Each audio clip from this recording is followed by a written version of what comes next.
asekantsleri sõnul võeti siit kraavist välja üle 200 kuupmeetri setet.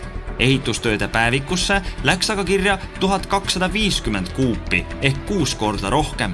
See on umbes 120 veoauto koormat.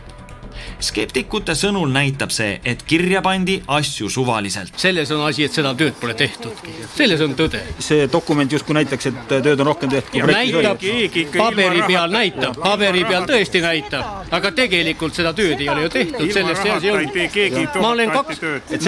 Sellest me ei saa kahjuks täna veenduda.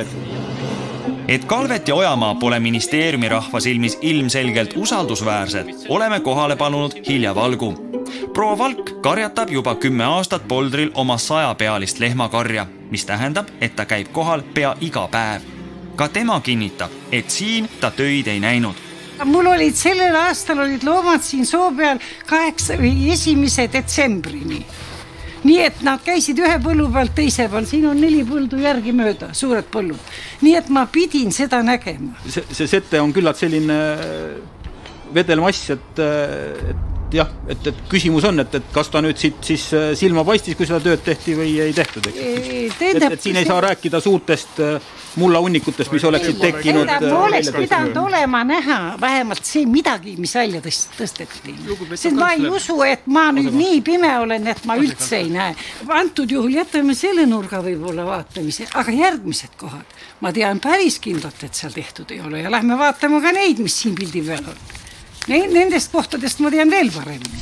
Tähelepanuväärne on, et Valgu väitel käis ta neist vastuoludest ametnikele rääkimas, kuid teda ei võetud tõsiselt. Jah, väga mitmel korral. Ma väga püüdsin ja ma käisin küsimas neid projekte, sest et nii kurb, kui see on, elus ikka läheb nii. Et raha raisatakse sinna, kuhu teda mitte vaja ei ole.